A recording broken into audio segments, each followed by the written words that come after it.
आपको बता दें, कई जगहों पर बीजेपी कार्यकर्ताओं की झड़प को लेकर भी खबर मिल रही है। पुलिस ने बीजेपी कार्यकर्ताओं को हिरासत में लिया है। तो इस वक्त के हालात के तहत सबसे बड़ी खबर और लेटेस्ट अपडेट आपके सामने, क्योंकि बंगाल में जो स्थिति है उसको देखते हुए जिस तरीके से फिलहाल पुलिस के इंतजाम किए गए हैं, बीजेपी का बंगाल बंद जारी है और सड़क पर उतरे बीजेपी कार्यकर्ताओं की आ रही हैं तस्वीरें, क्योंकि कई जगहों पर बीजेपी कार्यकर्ताओं के साथ झड़प को लेकर भी खबर है। वहीं पुलिस ने बीजेपी कार्यकर्ताओं को हिरासत में भी ले लिया है।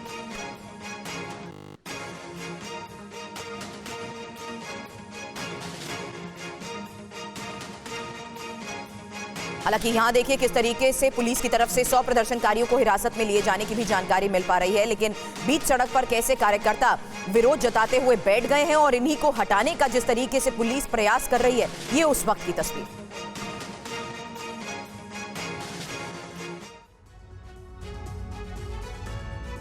तो बीजेपी का बंगाल बंद है और आज सुबह से ही लगातार बंद की तस्वीरें भी सामने आई हैं। कई बीजेपी के कार्यकर्ता सड़कों पर उतरे हैं इस बंद को सफल बनाने के लिए। वहीं पुलिस भी वहां पर मौजूद है। पुलिस को सरकार की तरफ से निर्देश दिए गए। ये 4 तस्वीरें हम आपको दिखा रहे हैं। देखिए, कोलकाता में बंद को सफल बनाने की कोशिश में बीजेपी के नेता और कार्यकर्ता सड़कों पर उतरे हैं। और ये तस्वीर जो पहले आप देख रहे हैं कोलकाता की है। फिर हावड़ा की भी तस्वीर आप देखिए, वहां पर भी सुबह की तस्वीर सामने आई है। अलीपुरद्वार में बीजेपी के कार्यकर्ताओं को पुलिस ने हटाने की कोशिश की है।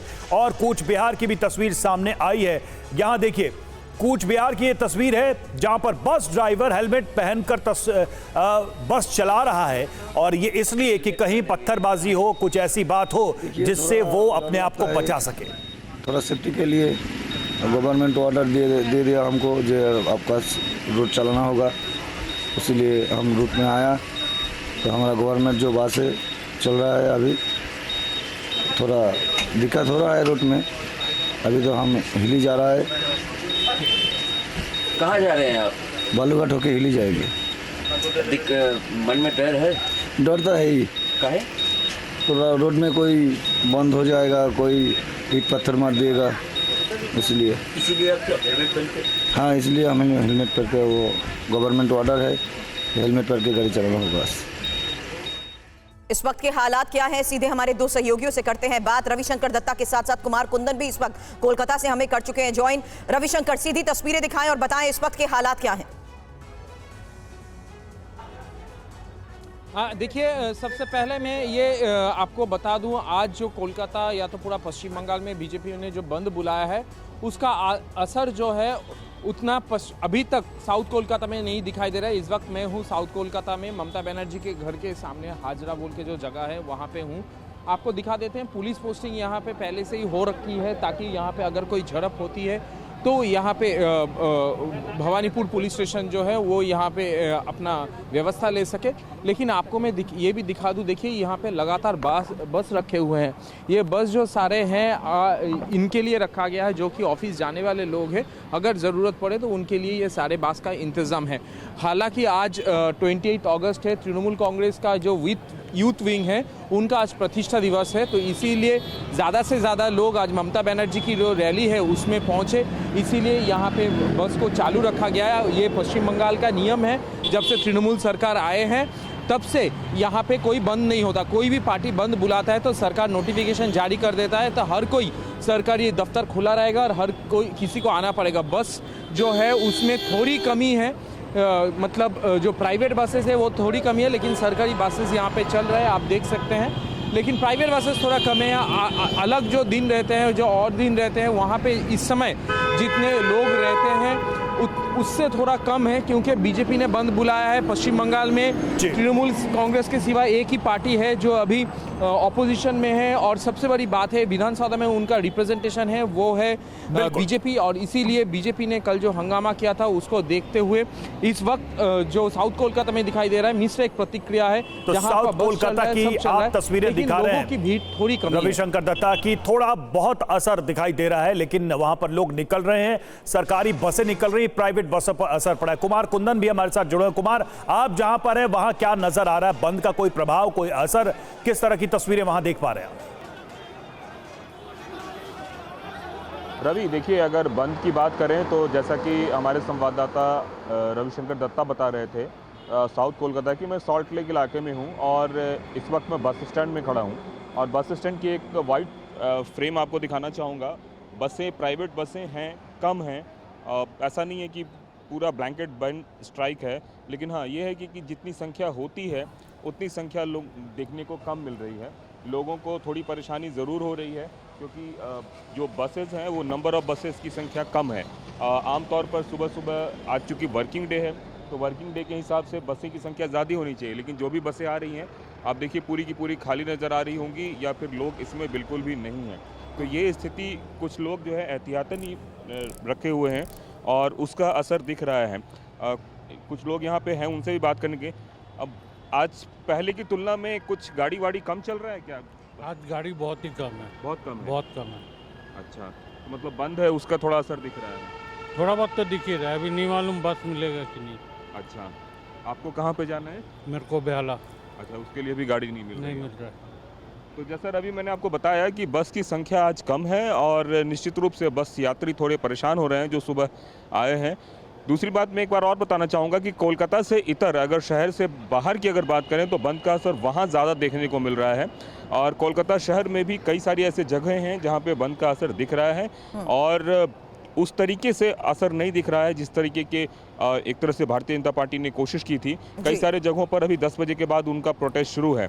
इन सब के बीच एक और अपडेट रवि मैं बताऊं कि सुबह 11 बजे श्याम बाजार से लेकर धर्मतल्ला तक डॉक्टरों का प्रोटेस्ट है आज। वो भी एक बड़ा प्रोटेस्ट बताया जा रहा है, तो उसका असर भी देखने को मिलेगा। रवि, हालात पर नजर बनाए रखे कुंदन और रविशंकर, शुक्रिया फिलहाल इस लेटेस्ट इन्फॉर्मेशन के लिए आपका। लेकिन इस बीच जिस तरीके से आज बंद की कॉल दी गई है, वहीं 11 बजे का वक्त होगा जब डॉक्टर्स के प्रदर्शन की तस्वीरें भी सामने आएंगी और साथ ही कोलकाता कांड पर जारी सियासत को लेकर भी लेटेस्ट खबर आपको बता दें, क्योंकि बीजेपी ममता सरकार को घेरने में जुटी है। वहीं टीएमसी ने बंगाल में बवाल के लिए बीजेपी को जिम्मेदार ठहराया है।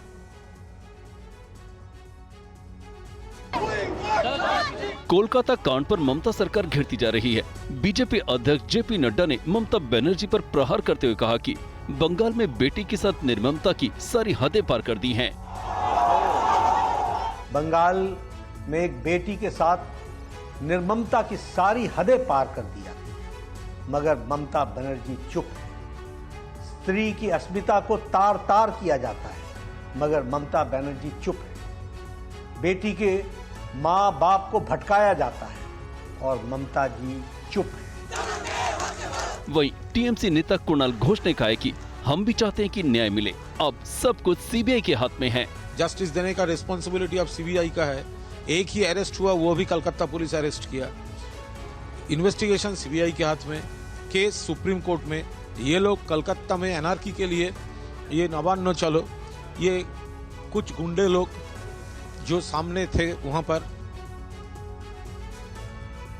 और कल के नवन्ना रैली पर उतरे लोगों पर लाठीचार्ज और वाटर कैनन का इस्तेमाल किया गया और इसको लेकर पश्चिम बंगाल के राज्यपाल ने ममता सरकार को फटकार लगाई। उन्होंने कहा कि राज्य सरकार को देश के संविधान को नहीं भूलना चाहिए। पानी की जोरदार बौछार, इंसाफ मांगने वालों पर लाठीचार्ज। पुलिस ने दौड़ाकर प्रदर्शनकारियों की पिटाई। पुलिस पब्लिक के बीच संग्राम की स्थिति रही। कोलकाता की सड़कों पर कल जो कुछ दिखा, इस पर पश्चिम बंगाल के गवर्नर ने कहा कि लोकतंत्र के लिए इससे खराब कुछ भी नहीं हो सकता था। The jungle Raj, the Gunda Raj, the murder Raj should end here and now, once and for all. Bengal should become a haven of peace. राज्यपाल ने ये भी कहा कि जिस तरह से सुप्रीम कोर्ट ने कहा है कि शांतिपूर्ण प्रदर्शन लोगों को करने देने चाहिए, जिसकी इजाजत भी सरकार ने नहीं दी। Here is a government which protects the criminals and attacks the protesters. Stop this murderous game. Stop it once and for all. The people of Bengal want justice, justice, justice. The people of Bengal are ready. RG Kar hospital के पूर्व principal Sanjay Roy की bike को CBI ने कब्जे में ले लिया है। सोशल मीडिया पर कुछ लोग इसे लेकर भ्रम फैलाने की कोशिश कर रहे हैं कि ये पुलिस कमिश्नर की बाइक है। विवादों में घिरी बाइक की पड़ताल करती TV9 संवाददाता कुमार कुंदन की ये रिपोर्ट देखिए। इस वक्त हम सीबीआई के हेडक्वार्टर में हैं और आप जो देख रहे हैं सामने में वाइट कलर की जो आपको बाइक नज़र आ रही है, जिसका नंबर लास्ट नंबर जो आपको दिख रहा है 21 लास्ट नंबर जो इसका बाइक का दिख रहा है, ये वो गाड़ी है जो संजय राय चलाया करता था। जो एएसआई अनूप दत्ता, उसका जो बहुत अच्छा दोस्त था, वो उसको ये बाइक मिली हो और उसकी बाइक का उपयोग संजय राय किया करता था। घटना के दिन संजय राय इस बाइक को लेकर सोनागाछी गया था, फिर चेतला गया था और उसमें अपने दोस्त को सौरभ को बिठा के इसी बाइक पर लेके आया था। अगर व्हीकल की प्रॉपर्टी होती है तो वो रजिस्टर्ड होती है। इसका मतलब ये नहीं कि कमिश्नर और पुलिस की ये पर्सनल कोई बाइक थी। अगर कोलकाता पुलिस का भी ये बाइक था तो वह एक सिविक वॉलंटियर भी ना होके बल्कि डिजास्टर मैनेजमेंट का एक मेंबर था। उस मेंबर को किस हैसियत से ये सरकारी गाड़ी मिली या फिर सरकारी बाइक वो यूज़ करता था, ये बड़ा सवाल है। आखिरकार पुलिस के कौन से ऐसे आदमी थे जिनका वरदहस्त संजय राय के ऊपर था, जिसकी वजह से वो इस तरह की गाड़ी का इस्तेमाल कर पाता था। कैमरा और विधानसभा में सीएम हेमंता के बयान पर हंगामा। सीएम हेमंता ने कहा, असम को मियां भूमि नहीं बनने दूंगा। विपक्ष ने सीएम पर लगाया था पक्षपात का आरोप। मियां मुसलमान मानुखिने गोटे अहम लबई आमिও लब निदिও হৈ গল आमिও लब निदिও আপোনালোকে আজি হাউসত কলে যে আমি লমে আৰু মই কৈছো আপোনালোকক আমি লব নিদিও। असम के सीएम हिमंता बिस्वा शर्मा ने यह बयान विपक्ष को घेरते हुए दिया। विधानसभा में विपक्षी दलों की ओर से नागांव में एक नाबालिग लड़की से बलात्कार मामले को लेकर स्थगन प्रस्ताव लाया गया था। प्रस्ताव का जवाब देते हुए उन्होंने कहा कि अगर जनसंख्या वृद्धि को ध्यान में रखा जाता तो अपराध दर नहीं बढ़ती। विधायक रफीकुल इस्लाम और देवव्रत सेकिया ने पक्षपात का आरोप लगाना शुरू कर दिया, जिस पर उन्होंने पलटवार किया। अपार आसामत जाबई हरे क्यों যাব ককচোন মানে কিয় যাব তামে আপোনালোকে গোটে অসমখন লবই। और उत्तर प्रदेश में 8 रेलवे स्टेशन के नाम बदल दिए गए हैं। किन किन स्टेशन के नाम बदले गए हैं, इस रिपोर्ट में देखिए। उत्तर प्रदेश में 8 रेलवे स्टेशनों के नाम बदल दिए गए हैं। अब इन स्टेशनों के नाम जिले के धार्मिक पहचान और महापुरुषों के नाम पर स्टेशनों के नाम दिए गए हैं। इन रेलवे स्टेशनों का नाम बदलने को लेकर रेलवे ने नोटिफिकेशन जारी किया है। जिन 8 रेलवे स्टेशनों के नाम बदले हैं उनमें फुर्सतगंज रेलवे स्टेशन का नाम अब तपेश्वर नाथ धाम रखा गया है। वहीं कासिमपुर हॉल्ट का नाम अब जय सिटी, जैस रेलवे स्टेशन का नाम गुरु गोरखनाथ धाम होगा। बनी रेलवे स्टेशन का नाम अब स्वामी परमहंस, मिसरौली का नाम माँ कालीकंत धाम रखा गया। निहालगढ़ का नाम महाराजा बिजली पासी, वारिसगंज का नाम अमर शहीद भारे सुल्तान और अकबरगंज का नाम माँ अहुरवा भवानी धाम होगा। बीजेपी नेता स्मृति ईरानी ने अमेठी के 9 हॉल्ट स्टेशन के नाम बदलने की मांग की थी। रेलवे स्टेशनों के नाम बदलने पर अखिलेश यादव ने योगी सरकार पर तंज कसा है। उन्होंने कहा है कि बीजेपी सरकार से आग्रह कि रेलवे स्टेशनों के सिर्फ नाम नहीं हालात भी बदलें और जब नाम बदलने से फुर्सत मिल जाए तो रिकॉर्ड कायम करते रेल एक्सीडेंट्स के हादसों के रोकथाम के लिए भी कुछ समय निकालकर विचार करें। और राज्यसभा की 12 सीटों पर उपचुनाव में सभी उम्मीदवार निर्विरोध चुने गए हैं। एनडीए को 11 पर जीत मिली है, वहीं कांग्रेस का एक उम्मीदवार जीता है। आइए देखते हैं कि अब राज्यसभा में बीजेपी की स्थिति क्या है। बीजेपी राज्यसभा में मजबूत होती जा रही है। 12 सीटों पर हुए उपचुनाव में एनडीए ने 11 सीटों पर जीत दर्ज कर राज्यसभा में अपनी स्थिति और मजबूत कर ली है। 12 सीटों में हुए चुनाव में बीजेपी के 9 और उसके सहयोगी दलों के 2 सदस्य निर्विरोध चुने गए। कांग्रेस के अभिषेक मनु सिंह भी तेलंगाना से राज्यसभा चुनाव जीते हैं। राजस्थान से बीजेपी रवनीत सिंह बिट्टू, हरियाणा से किरण चौधरी, मध्य प्रदेश से जॉर्ज कुरियन और बिहार से मनन कुमार मिश्रा निर्विरोध चुने गए हैं। वहीं बिहार से एनडीए के सहयोगी और राष्ट्रीय लोक पार्टी के नेता उपेंद्र कुशवाहा विजय हुए हैं। महाराष्ट्र में बीजेपी के धैर्यशील पाटिल और एनसीपी अजीत गुट के नितिन पाटिल राज्यसभा के लिए निर्विरोध चुने गए हैं। असम से बीजेपी के रामेश्वर तेली, मिशन रंजन दास विजय हुए हैं। ओडिशा से बीजेपी के ममता मोहंता और त्रिपुरा से राजीव भट्टाचार्य निर्विरोध चुने गए।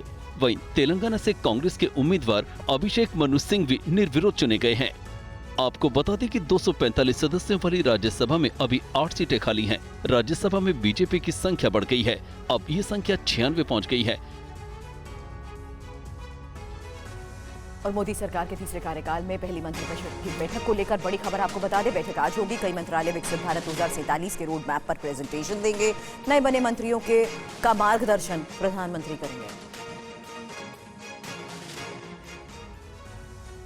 प्रधानमंत्री नरेंद्र मोदी के तीसरी बार पीएम बनने के बाद आज पहली बार मंत्रिपरिषद की बैठक होने जा रही है। इस कार्यकाल में कैबिनेट मीटिंग तो कई बार हुई है, लेकिन मंत्रिपरिषद की बैठक पहली बार होने जा रही है। मंत्रिपरिषद की बैठक में कई महत्वपूर्ण मुद्दे पर चर्चा होगी।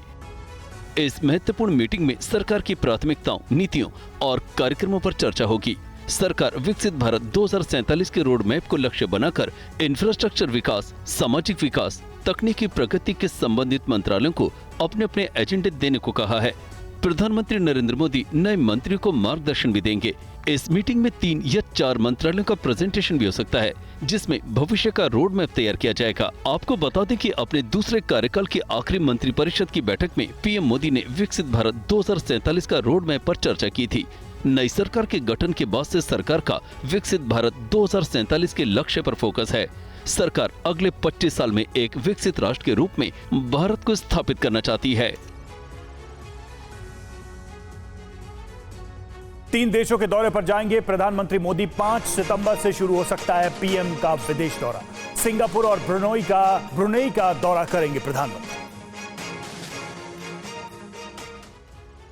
प्रधानमंत्री नरेंद्र मोदी सितंबर में 3 देशों की यात्रा के बीच ये खबर आई है कि दौरे के पहले चरण में उन्हें थाईलैंड भी जाना था, लेकिन बिम्स्टेक सम्मेलन स्थगित होने की वजह से अब थाईलैंड नहीं जा पाएंगे। ऐसे में पीएम अब पहले चरण में सिंगापुर और ब्रुनेई जाएंगे। प्रधानमंत्री मोदी दूसरे चरण में अमेरिका जाएंगे, जहां वो संयुक्त राष्ट्र महासभा को संबोधित भी करेंगे। इस दौरे पर प्रधानमंत्री न्यूयॉर्क में भारतीय समुदाय को भी संबोधित करेंगे। पीएम मोदी हाल ही में पोलैंड और यूक्रेन के दौरे से लौटे हैं। उनके इस दौरे पर दुनिया भर की नजर है। दौरे के बाद 3 दिन बाद अमेरिका के राष्ट्रपति बाइडेन ने पीएम मोदी को फोन किया। बाइडेन ने पीएम मोदी से फोन पर बात की और उनके यूक्रेन दौरे पर उनके शांति के संदेश और मानवीय मदद को लेकर सराहना की। बाइडेन से हुई बातचीत को लेकर पीएम मोदी ने सोशल मीडिया प्लेटफॉर्म एक्स पर एक पोस्ट किया है। इसमें उन्होंने कहा कि बाइडेन ने बांग्लादेश के हालात पर भी चर्चा की, हिंदुओं की सुरक्षा सुनिश्चित करने की आवश्यकता पर जोर दिया। प्रधानमंत्री नरेंद्र मोदी ने रूस यूक्रेन युद्ध के बारे में रूसी राष्ट्रपति पुतिन से बात की है। पीएम मोदी ने यूक्रेन यात्रा के बारे में पुतिन को बताया। वहीं यूक्रेनी राष्ट्रपति ज़ेलेंस्की ने कहा कि बातचीत से ही युद्ध का अंत होगा। पहले ज़ेलेंस्की को शांति का संदेश, फिर अमेरिकी राष्ट्रपति बाइडेन से बात और अब रूसी राष्ट्रपति पुतिन से फोन पर बात। इससे साफ है कि पीएम मोदी रूस यूक्रेन के बीच 2.5 साल से जारी जंग खत्म कराने में जुटे हैं। पीएम मोदी रूस यूक्रेन में सुलह कराने की ओर आगे बढ़ रहे हैं। प्रधानमंत्री नरेंद्र मोदी ने मंगलवार को रूस के राष्ट्रपति व्लादिमीर पुतिन से फोन पर बात की। बातचीत में दोनों देशों के बीच विशेष रणनीतिक साझेदारी को और मजबूत करने के उपायों पर भी चर्चा की गई। रूस यूक्रेन संघर्ष पर विचारों का आदान प्रदान किया। यूक्रेन की अपनी हालिया यात्रा से प्राप्त अनुभवों को साझा किया। संघर्ष के शीर्ष, स्थायी और शांतिपूर्ण समाधान के लिए भारत की दृढ़ प्रतिबद्धता दोहराई। इससे पहले पीएम मोदी ने अमेरिका के राष्ट्रपति जो बाइडेन को अपनी यूक्रेन यात्रा के बारे में जानकारी दी थी। बातचीत और कूटनीति के जरिए क्षेत्र में जल्द शांति बहाल करने के लिए भारत का पूरा समर्थन जताया था। ज़ेलेंस्की ने मंगलवार को कहा कि रूस के साथ युद्ध बातचीत से ही समाप्त होगा। और राहुल गांधी के अमेरिका दौरे में बदलाव। विधानसभा चुनाव के चलते दौरे में बदलाव किया गया। 10 से 12 दिन के दौरे को छोटा किया गया। राहुल के दौरे के बीच प्रियंका संभालेंगी प्रचार की कमान। 15 से ज्यादा चुनावी रैलियों को संबोधित करेंगी प्रियंका। हरियाणा और जम्मू कश्मीर विधानसभा चुनावों के चलते राहुल गांधी के अमेरिकी दौरे में बदलाव किया गया है।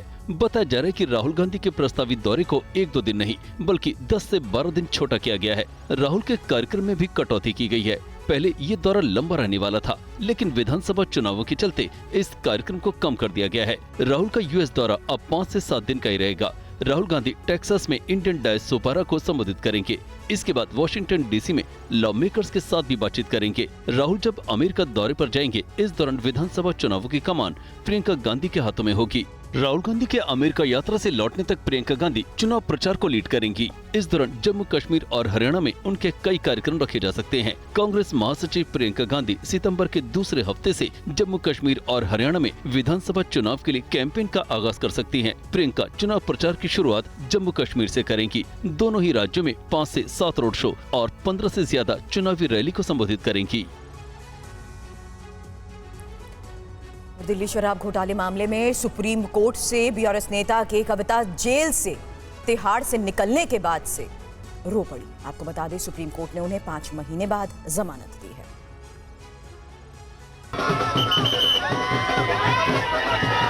तिहाड़ जेल के बाहर ढोल नगाड़े बजाते और पटाखे फोड़ते ये बीआरएस के कार्यकर्ता हैं कि कविता का जेल से निकलने पर जोरदार स्वागत किया गया। कि कविता को जमानत पर रिहा होने के बाद तिहाड़ जेल के बाहर उनके परिजन और बीआरएस के कार्यकारी अध्यक्ष केटी रामाराव भी स्वागत के लिए पहुंचे, जिन्हें देखते ही वो भावुक हो गई और रो पड़ी। 5.5 महीने के बाद आज फैमिली से, मेरे बेटे से, पति से, मेरे भाई से, सबसे मिलके थोड़ा हम भावुक हो गए हैं। लेकिन इस स्थिति के लिए जो रिस्पॉन्सिबल है वो सिर्फ और सिर्फ राजनीति है। कि कविता ने कहा है कि वो कानून और राजनीतिक लड़ाई जारी रखेंगी। We will fight it out legally. We will fight it out politically. We will always stop by sending us to jail illegally. They have only made BRS and KCR's team unbreakable. Jharkhand में चुनाव को लेकर BJP के अध्यक्ष बाबूलाल मरांडी ने कल PM Modi से मुलाकात की। टीवी 9 से बातचीत में मरांडी ने चंपाई सोरेन को बीजेपी में शामिल किए जाने से कार्यकर्ताओं में नाराजगी का खंडन किया। चंपाई सोरेन के बीजेपी में शामिल होने से कितना फायदा होगा? देखिए, आज मैं कहता हूँ कि झारखंड मुक्ति मोर्चा में जितने भी जो पुराने लीडर्स हैं, जो शिबू सोरेन के साथ संघर्ष के जो साथी रहे, जब से हेमंत सोरेन के नेतृत्व में सरकार बनी उसे सब लोग दुखी हैं, क्योंकि हेमंत सोरेन के चारों तरफ जमीन के दलाल है, बालू के दलाल है, कोयला के दलाल है, पत्थर के दलाल है और एक प्रकार से ब्रोकर लोग वहाँ सरकार और सत्ता को लोग चला रहे हैं। पहले लुबिन उनसे हट गया, सीता सोरेन उनको छोड़ करके चले गए, अब चंपाई सोरेन की बारी है। आप देखेंगे आगे और देखते जाइए। लेकिन चंपाई सोरेन के बीजेपी में आने से बीजेपी के कार्यकर्ता नाराज बताया जा रहा है, कई नेता नाराज बताया जा रहा है। आप भी बहुत खुश नहीं, ऐसी भी चर्चा है वहाँ? ये तो बिल्कुल गलत बात है। हम लोग तो चर्चा करके हम लोगों ने बात किया है। और जम्मू कश्मीर में 3 चरण में होने वाले चुनाव के पहले चरण के लिए 18 सितंबर को मतदान है और इस बीच सबसे ज्यादा 72 उम्मीदवारों ने अनंतनाग जिले में नामांकन दाखिल किया है। ये शक्ति प्रदर्शन है पीपल्स डेमोक्रेटिक पार्टी यानी पीडीपी के अध्यक्ष महबूबा मुफ्ती की बेटी इल्तिजा मुफ्ती का। बिजबेहरा विधानसभा सीट से नामांकन दाखिल करने के मौके पर कार्यकर्ताओं ने जोरदार नारेबाजी की। इल्तिजा ने भी कार्यकर्ताओं के सुर में सुर मिलाए। आपको बता दें कि जम्मू कश्मीर विधानसभा चुनाव मैदान में उतरी इल्तिजा मुफ्ती परिवार की तीसरी पीढ़ी की नेता हैं। नामांकन दाखिल करने के समय उनकी मां महबूबा मुफ्ती और सैकड़ों समर्थक मौजूद थे। जिस अजाब शिकस्त से हम गुजर रहे हैं, जो हम पे जुल्म और सितम हो रहा है, वो मैं असेंबली के फ्लोर पे जरूर जाहिर करती रहूंगी और मैंने सच्चाई का साथ दिया है और मैं सच्चाई का साथ देती रहूंगी। कल पहले चरण के लिए नामांकन दाखिल करने का आखिरी दिन था, जिसमें दक्षिण कश्मीर के पुलवामा, कुलगांव, अनंतनाग और शोपियां जिलों की 16 सीट और जम्मू क्षेत्र के चिनाब घाटी क्षेत्र की 8 सीटें शामिल हैं। मुख्य निर्वाचन अधिकारी कार्यालय के एक बयान के अनुसार पुलवामा जिले में 55, डोडा जिले में 41, किश्तवाड़ जिले में 32, शोपियां और कुलगाम में 28-28 जबकि रामबन जिले में 23 उम्मीदवारों ने नामांकन दाखिल किया है। हरियाणा विधानसभा चुनाव में आजाद समाज पार्टी ने जननायक जनता पार्टी के साथ गठबंधन किया है। गठबंधन में एएसपी 20 और जेजेपी 70 विधानसभा सीटों पर चुनाव लड़ने का ऐलान कर चुकी है। आजाद समाज पार्टी प्रमुख और सांसद चंद्रशेखर आजाद ने टीवी 9 भारतवर्ष से खास बातचीत की।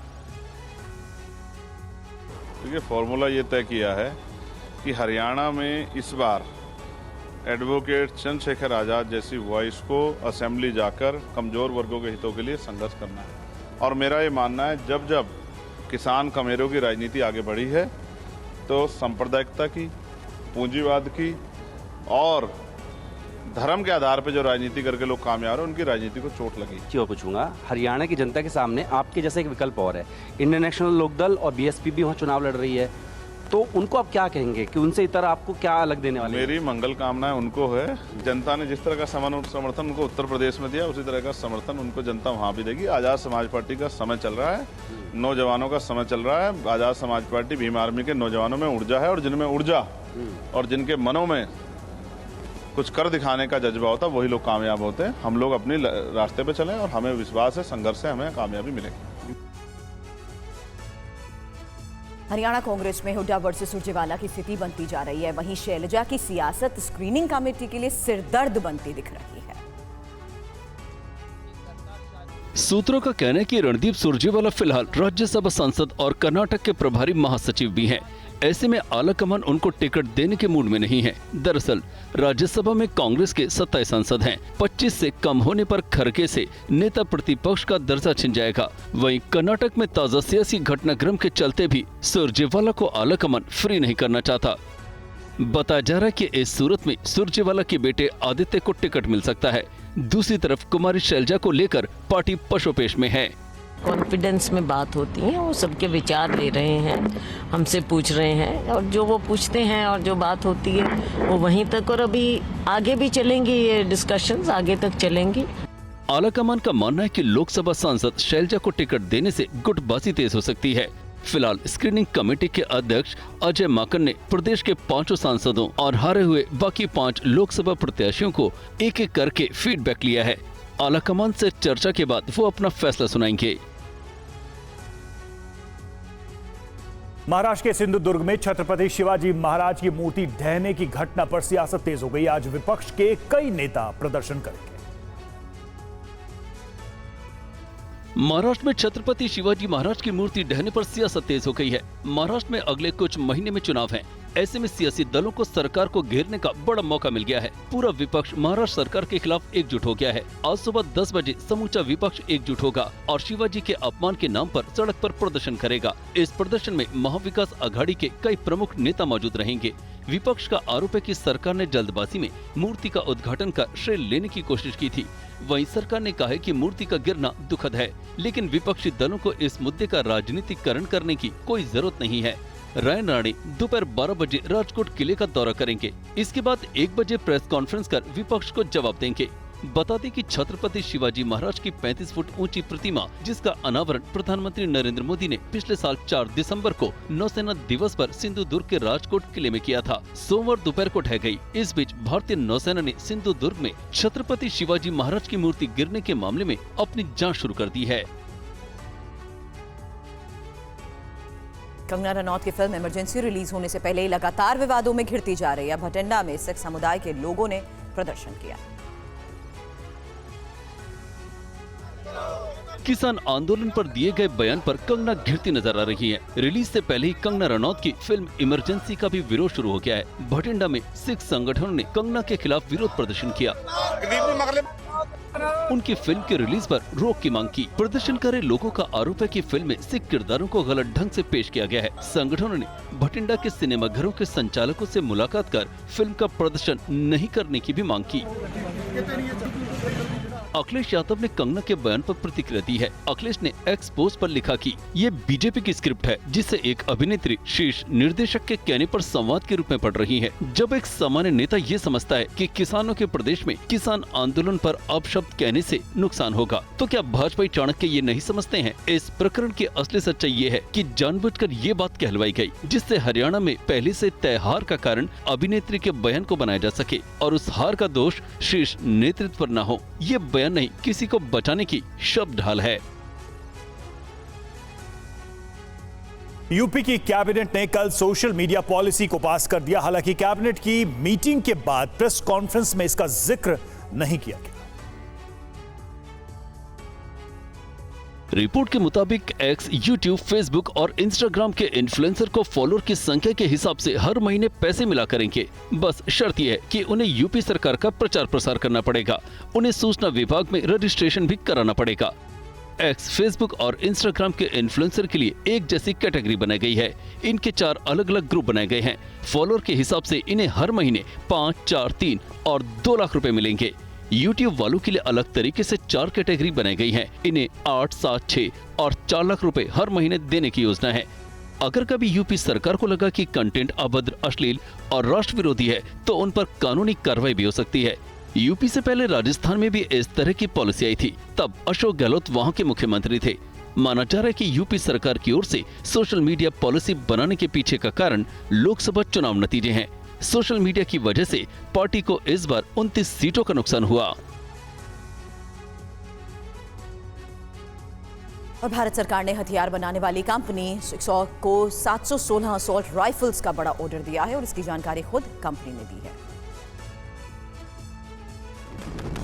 देश के दुश्मनों के नापाक मंसूबे को ये 6 और 716 असॉल्ट राइफल्स मुंह तोड़ जवाब दे रहे हैं। इसकी एक बड़ी खेप मंगवाई जा रही है। ये जानकारी 6 और कंपनी के सीईओ रॉन कोहिन ने खुद दी है। कंपनी को 73,000 और 6 और 716 असॉल्ट राइफल्स ऑर्डर मिला है। इस डिलीवरी के बाद भारतीय सेना के पास 1.45 लाख से ज्यादा 6 और 716 असॉल्ट राइफल्स हो जाएंगी। इससे बॉर्डर पर तैनात भारतीय सेना की ताकत और जवानों का हौसला कई गुना बढ़ जाएगा। इसकी सटीकता 100% है, मतलब दुश्मनों को खत्म करने की पूरी गारंटी है। आपको बता दें कि सिग 716 अमेरिका और स्विट्जरलैंड में बनती है।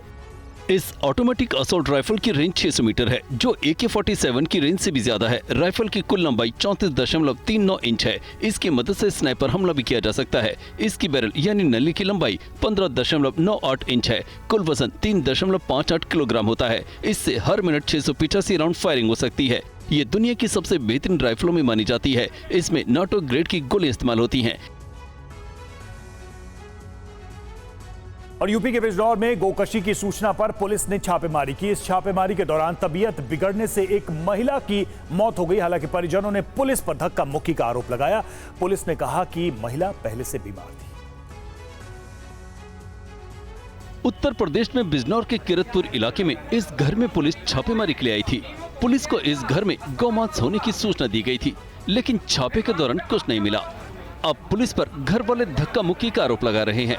परिवार वालों का आरोप है कि छापे के दौरान तबीयत बिगड़ने से एक महिला की मौत हो गई। परिजनों ने पुलिस पर महिला के साथ धक्का मुक्की करने और दहशत में मौत होने का आरोप लगाया। पुलिस ने धमकाया, इन्हें धक्का मुक्की करी, हार्ट अटैक पड़ा, मर गई। पुलिस के सामने पुलिस निकली, अरे अब हमने डॉक्टर को बुलाया, डॉक्टर ने। महिला की मौत के बाद लोगों ने हंगामा किया। पुलिस ने लोगों को समझा बुझाकर शांत किया। ग्राम खटाई की घटना है। यूपी 112 पर कॉल आई थी कि गांव के रहने वाले नसीम के यहाँ गौकशी है हो रही है। इस सूचना पर यूपी 112 और चौकी के कांस्टेबल पहुंचे थे। पुलिस का कहना है कि महिला पहले ही बीमार चल रही थी। महिला के संबंध में जानकारी की गई तो ये लोगों ने बताया कि उनको सांस की बीमारी थी और देहरादून से उनका इलाज चल रहा था। और यूपी के बहराइच में भेड़ियों के आतंक के कारण 34 गांव के लोग खौफ में जीने को मजबूर है। क्यों? इस रिपोर्ट में देखिए। आप सभी जनता से सादर आग्रह है। बहराइच में लोगों को सावधान किया जा रहा है। भेड़ियों के हमले को लेकर सतर्क रहने को लेकर प्रशासन लगातार ऐलान कर रहा है। दरअसल बहराइच में भेड़ियों के एक झुंड ने आतंक मचा रखा है। भेड़ियों ने अब तक 9 लोगों को अपना शिकार बनाया है। हमले से 45 से ज्यादा बच्चे घायल हैं, जबकि 1.5 महीने में भेड़ियों के हमले से अब तक 6 बच्चों की मौत हो चुकी है। इसके बाद भेड़ियों के आतंक से 30 से ज्यादा गाँव के लोग दहशत में जी रहे हैं। भेड़ियों को पकड़ने के लिए प्रशासन ने 11 टीमें लगाई है। इधर गाँव के लोग रत जगह कर रहे हैं। पारंपरिक हथियारों से 7 गांव की रखवाली कर रहे हैं। इधर बीजेपी विधायक सुरेश्वर सिंह ने भी इलाके में डेरा डाल रखा है। लोगों के साथ डटे हुए हैं। विधायक खुद राइफल लेकर गांव वालों के साथ निगरानी कर रहे हैं। इधर डीएफओ अजीत प्रताप सिंह ने कहा है कि महसी तहसील के हरदी थाना क्षेत्र में कई टीम 2 दर्जन से अधिक गाँव में लगातार दिन रात गश्त पर है। हाई फ्रिक्वेंसी वाले ड्रोन कैमरों की मदद से भेड़ियों के झुंड की निगरानी की जा रही है। अब तक 3 भेड़ियों को पकड़ा गया है। हमलावर भेड़ियों की संख्या को लेकर अब तक सही अंदाजा नहीं लगाया जा सका है। ग्रामीण 1 दर्जन भेड़िए होने का दावा कर रहे हैं। गुजरात में बारिश की वजह से कई इलाकों में भारी तबाही मची है। राहत और बचाव में सेना की कई टीमें जुटी हुई हैं। जिंदगी टापू पर फंसी है, चारों तरफ पानी ही पानी है, रास्ते बंद, यानी एयरलिफ्ट ही एकमात्र जरिया है जान बचाने का। ये तस्वीरें वडोदरा की हैं, जहां भारतीय सेना रेस्क्यू ऑपरेशन में जुटी है। जामनगर में रेस्क्यू ऑपरेशन के लिए भारतीय सेना भी जुटी है। बाढ़ के बीच फंसे लोगों को एयरलिफ्ट किया जा रहा है। गुजरात सरकार की मांग पर भारतीय सेना की 6 टुकड़ियां आपदा राहत में जुटी हैं, जो मोरबी, आनंदखेड़ा, द्वारका, वडोदरा और राजकोट में दिन रात काम में जुटी हैं। जामनगर में बाढ़ के विभीषिका की एक और हैरतअंगेज तस्वीर देखिए। यकीन करना मुश्किल है, लेकिन ये सच है कि ये घर बाढ़ के पानी में बहा जा रहा है। इससे ही आप गुजरात में भारी बारिश के बाद पैदा हुए हालात का अंदाजा लगा सकते हैं। गुजरात के राजकोट में 12 घंटे में 11 इंच बारिश रिकॉर्ड की गई, जिससे कई इलाके बाढ़ की चपेट में हैं। 600 लोगों को दूसरी जगह शिफ्ट किए जाने की खबर है। खेड़ा में भी बाढ़ से हाल बेहाल है। सड़कों पर करीब 3 से 4 फीट पानी भरा है। देखिए दुकानों में किस तरह पानी भरा है। गुजरात के अहमदाबाद के हालात बेहद खराब हैं और कई कॉलोनीज में पानी के बीच लोग अपने घरों में कैद होने को मजबूर हो गए हैं। एक छत से ली गई ये तस्वीर देखिए, दूर दूर तक पानी ही पानी है। सड़कें पानी में डूबी हैं, जिनसे लोग आने जाने को मजबूर हैं। गोदरेज गार्डन सिटी का ये हाल है। सुंदर और हरा भरा दिखने वाले शहर की सूरत ही बारिश के पानी ने बिगाड़ दी है। कई इलाकों में कमर तक पानी भरा है, जिसके बीच से लोग आने जाने को मजबूर हैं। पानी के बीच गाड़ियां जान जोखिम में डालकर लोग ले जा रहे हैं। कई घर ऐसे हैं जिनसे निकलना दूभर है, क्योंकि दरवाजे खुल नहीं सकते। चारों तरफ पानी ने पहरा बिठा रखा है। लोग घर की छतों पर कैद रहने को मजबूर हैं। इनमें सबसे बड़ी समस्या महिला और बुजुर्गों की है। 25 ईयर्स से ये प्रॉब्लम है, अभी तक सॉल्व नहीं हुआ है। बीजेपी की गवर्नमेंट हो कि कांग्रेस की हो, कोई ने डिटेल में रस लिया नहीं है। पहले तो 4-5 दिन तक रहता था, अभी चला जाता है 1-2 दिन में। अभी तक कुछ सॉल्यूशन नहीं है। जो एरिया है वो भैरवनाथ रोड है और हमारी सोसाइटी का नाम अरुंधति पार्क है। सामने वाली सोसाइटी देवी पार्क है और हमारे यहाँ ये हर साल का प्रॉब्लम है। राजकोट में अजी नदी का कहर मंदिरों को भी अपनी चपेट में ले चुका है। लगातार अजी डैम से पानी छोड़े जाने के बाद शहरों में हर तरफ बाढ़ की तस्वीरें सामने आ रही हैं। पानी की गर्जना सुन रहे हैं, देख रहे हैं उफान। ये उफान है अजी नदी का, जिसमें इतना पानी आया है कि शहर में पानी तेजी से घुस रहा है। सड़क पर सैलाब तूफान हो चला है, जिसकी जद में मंदिर भी नहीं बचे हैं।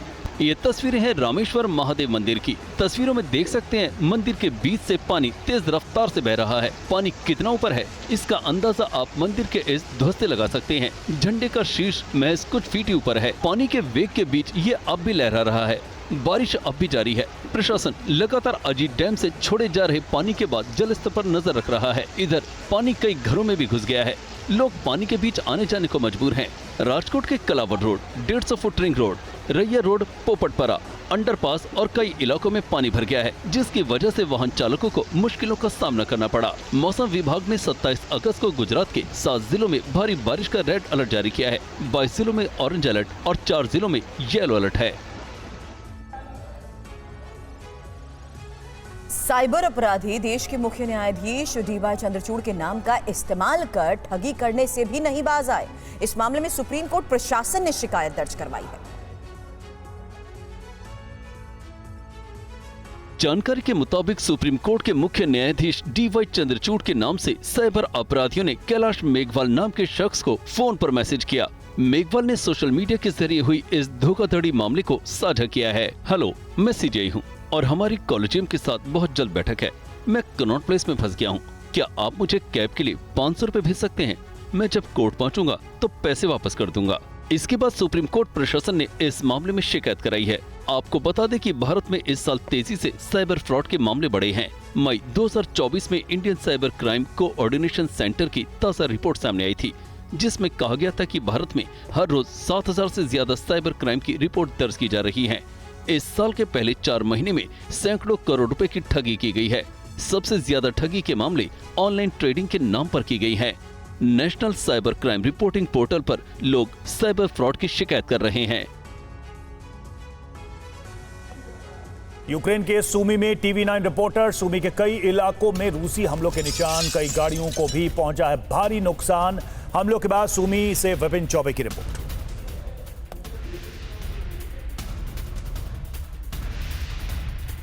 रशिया के निशाने पर सुमी है। पिछले 20 दिनों से लगातार सुमी पर मिसाइलों की बारिश कर रहा है रशिया, और इस वक्त हम उन्हीं तरह के हमलों को दिखाने के लिए सुमी में मौजूद हैं। और जिस जगह पर हम खड़े हैं, 17 अगस्त को इसी जगह पर रशियन मिसाइलों ने हमला किया था, जिसमें रिहायशी इलाकों को निशाना बनाया गया, शॉपिंग कॉम्प्लेक्स को निशाना बनाया गया और पार्किंग जोन में खड़ी हुई कई गाड़ियों को निशाना बनाया गया। सबसे पहले आप तस्वीरें देखिए उस इको मार्केट की जो पूरी तरह से छलनी हो गया है। यहां पर आकर मिसाइल गिरती है और अंदर से लेकर बाहर तक का स्ट्रक्चर पूरी तरह से डिस्ट्रॉय हो जाता है, खत्म हो जाता है। अब इस शॉपिंग कॉम्प्लेक्स को खाली करा दिया गया, लेकिन यह मिसाइल कहां गिरी, इससे नुकसान क्या हुआ, अब वो तस्वीर हम आपको दिखाने जा रहे हैं। ये देखिए, ये वो जगह है जहां पर मिसाइल आकर गिरती है और इतना बड़ा गड्ढा, आप समझिए इतना बड़ा गड्ढा यहां पर आकर हो जाता है और इस पार्किंग लॉट में खड़ी हुई तमाम गाड़ियां जलकर राख हो जाती है।